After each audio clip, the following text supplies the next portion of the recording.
जय हिंद दोस्तों, मेरा नाम अनुज है। अध्ययन विथ अनुज ऑफिशियल चैनल पर आप सभी लोगों का स्वागत है। दोस्तों, आज की वीडियो में हम लोग हिंदी के क्वेश्चंस को डिस्कस करेंगे। ये बहुत ही महत्वपूर्ण प्रश्न है, ध्यान से देखिएगा। आइए शुरू करते हैं। भाषा विज्ञान में प्रयत्न लाघव का अर्थ क्या होता है? भाषा विज्ञान में प्रयत्न लाघव का अर्थ होता है उच्चारण की सुविधा। ऑप्शन आपका डी वाला सही होगा। नेक्स्ट क्वेश्चन पर आते हैं। भाषा की सार्थक लघुत्तम इकाई किसे माना जाता है? दूसरा प्रश्न है, भाषा की सार्थक लघुत्तम इकाई, जो भाषा की सार्थक लघुत्तम इकाई होती है उसे क्या कहते हैं? तो उसे हम शब्द कहते हैं। ऑप्शन आपका डी वाला सही होगा। जिस संज्ञा शब्द से व्यक्ति या वस्तु के गुण धर्म या धर्म का बोध होता है। फिर से एक बार प्रश्न को समझ लीजिए। जिस संज्ञा शब्द से व्यक्ति या वस्तु के गुण धर्म का बोध होता है उसे हम लोग क्या कहते हैं? तो उसे जो है भाववाचक संज्ञा कहा जाता है। ऐसा संज्ञा शब्द जिससे व्यक्ति या वस्तु के गुण तथा धर्म का बोध हो तो उसे हम भाववाचक संज्ञा कहते हैं। ऑप्शन आपका बी वाला सही होगा। संज्ञाएं जो है 5 प्रकार की होती हैं। पहली तो आपको मैंने बता दिया कि भाववाचक संज्ञा है। दूसरी संज्ञा जातिवाचक संज्ञा होती है। जातिवाचक संज्ञा, जिन संज्ञाओं में एक ही प्रकार के वस्तु या व्यक्तियों की बात की जाए, वस्तुओं या व्यक्तियों की बात की जाए, वहां पर जातिवाचक संज्ञा होती है। जैसे मान लीजिए कि शहर की बात हो रही है, नदी की बात हो रही है, जानवर की बात हो रही है, मनुष्य की बात हो रही है, या घर की बात हो रही है। तो ये जाति स्वरूप जो है जातिवाचक संज्ञा के अंतर्गत आने वाली संज्ञाएं हैं। दूसरा आपके तीसरा जो है समूहवाचक संज्ञा को ले लेते हैं। समूहवाचक संज्ञा, समूहवाचक संज्ञा का पहचानने का जो तरीका है वे शब्द जिनमें वस्तु या व्यक्ति के समूह का बोध होता है। वस्तु या व्यक्ति के समूह का बोध होगा। जैसे मान लीजिए सेना है, सेना, कुंज, सभा, दल, कक्षा या गुच्छा हो गया। तो ये सभी समूहवाचक संज्ञा के शब्द होंगे। तो पहला आपको मैंने बताया भाववाचक संज्ञा, फिर जातिवाचक संज्ञा, तीसरा आपको बताया मैंने समूहवाचक संज्ञा। अब मैं आपको बताता हूँ व्यक्तिवाचक संज्ञा के बारे में। व्यक्तिवाचक संज्ञा, जिन शब्दों से व्यक्ति या वस्तु का किसी एक व्यक्ति या वस्तु का बोध हो उसे हम व्यक्तिवाचक संज्ञा कहते हैं। मान लीजिए कविता, दिल्ली, रामायण, रवि। यहाँ पर आपको सिर्फ एक वस्तु या व्यक्ति का बोध हो रहा है तो यहाँ पर व्यक्तिवाचक संज्ञा होगी। अंतिम में आता है द्रव्यवाचक संज्ञा।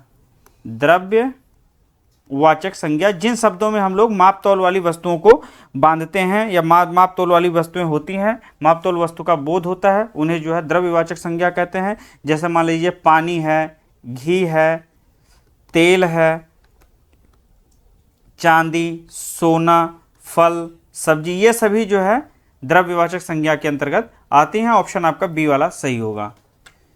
चौथा प्रश्न है, जिन शब्द से पहले क्या था आपने पहले पढ़ा तीसरे प्रश्न में, जिस संज्ञा शब्द से व्यक्ति या वस्तु के गुण या धर्म का बोध हो, और यहां पर है जिस शब्द से संज्ञा का गुण, दशा या स्वभाव, संज्ञा के गुण, दशा या स्वभाव आदि लक्षित हों उसे हम लोग क्या कहते हैं? तो उसे हम गुणवाचक विशेषण कहते हैं। संज्ञा का गुण है, दशा है, स्वभाव है, यदि बता रहा है कोई शब्द तो वह गुणवाचक विशेषण कहलाएगा। ऑप्शन आपका सी वाला सही होगा। इसके 4 प्रकार होते हैं विशेषण के। इनमें गुणवाचक आपको मैंने बता ही दिया, परिमाणवाचक, संख्यावाचक और सार्ववाचक। इस तरह के 4 विशेषण आपको देखने को मिलते हैं। 5वां प्रश्न है, तरणी और तरणी शब्द का सही अर्थ क्या होगा? तरणी का अर्थ होता है दोस्तों सूर्य और तरणी का अर्थ होता है नाव। ऑप्शन आपका बी वाला सही होगा, सूर्य। इसकी पर्यायवाची शब्दों में तरणी मार्तंड, रवि, दिनेश, दिवाकर, भास्कर, सविता, पतंग, दिवस, आदित्य, भानु और अंशुमाली।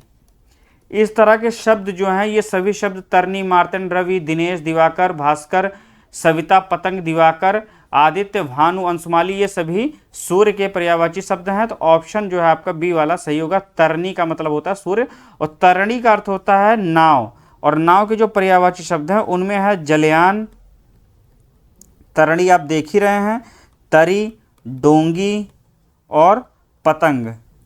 ये जो पतंग है आपको इसकी और इसकी दोनों पर्यायवाचियों में देखने को मिलेगी। ऑप्शन आपका बी वाला सही होगा। नेक्स्ट क्वेश्चन पर आते हैं। विलोम की दृष्टि से एक गलत युग्म कौन सा है? तो विलोम की दृष्टि से जो सही युग्म है पहले उनको हम लोग देख लेते हैं। गमन का आगमन होगा विलोम, निषिद्ध का विहित होगा, आमिष का सामिष, ये गलत है। आमिष का होगा निरामिष, आमिष का विलोम होता है निरामिष, और व्यास का समास होता है। नेक्स्ट क्वेश्चन पर आते हैं। यदि एक आध दो और मैं बता देता हूं। अज्ञ का जो है विज्ञ होता है, अज्ञ का विलोम विज्ञ होता है, और अनुलोम का प्रतिलोम होता है। खाने की इच्छा, इस वाक्यांश के लिए एक शब्द क्या है? वाक्यांशों के लिए एक शब्द आता है। तो यदि उसे खाने की इच्छा है तो खाने की इच्छा के लिए प्रयोग किया जाने वाला एक शब्द होता है बुभुक्ष। ऑप्शन आपका सी वाला सही होगा, बुभुक्ष।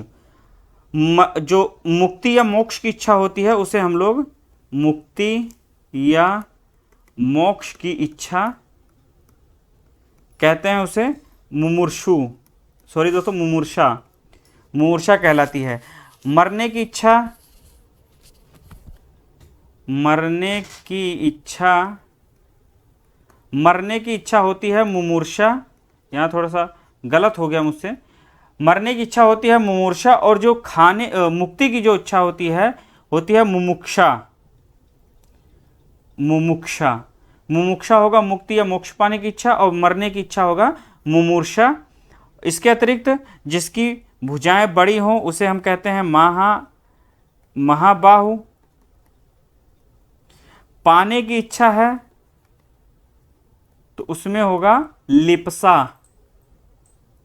तो ऐसे शब्द जो है एग्जाम्स में पूछे जा सकते हैं। नेक्स्ट क्वेश्चन पर आते हैं।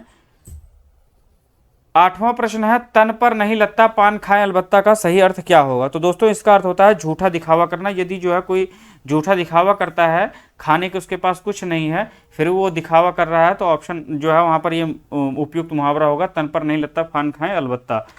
9वां प्रश्न है, अनवीक्षा का संधि विच्छेद क्या होगा? अनवीक्षा का संधि विच्छेद होता है अनुधन इक्षा। ऑप्शन आपका सी वाला सही होगा। यह यण संधि का शब्द है, यण संधि। और यण संधि की पहचान होती है कि ह्रस्व ई या दीर्घ ई, ह्रस्व उ या दीर्घ उ और री के बाद कोई असमान स्वर अर्थात अन्य कोई स्वर आए तो जो ई है इसका बन जाएगा या, उ का बन जाएगा व, और री का बन जाएगा रा। इस तरह से जो है अनुधन इच्छा अर्थात अनवीक्षा। ऑप्शन आपका सी वाला सही होगा। अन्य उदाहरणों में जैसे मान लीजिए अति धन आवश्यक मिल करके अत्यावश्यक बनते हैं, अत्यावश्यक बन रहे हैं, और अनुधन अय बन करके अन्वय बनता है। ये सभी जो है यण संधि के उदाहरण हैं। 10वां प्रश्न है, टकसाली भाषा किसे कहा जाता है? टकसाली भाषा दोस्तों संस्कृतनिष्ठ भाषा को कहा जाता है। ऑप्शन आपका ए वाला सही होगा।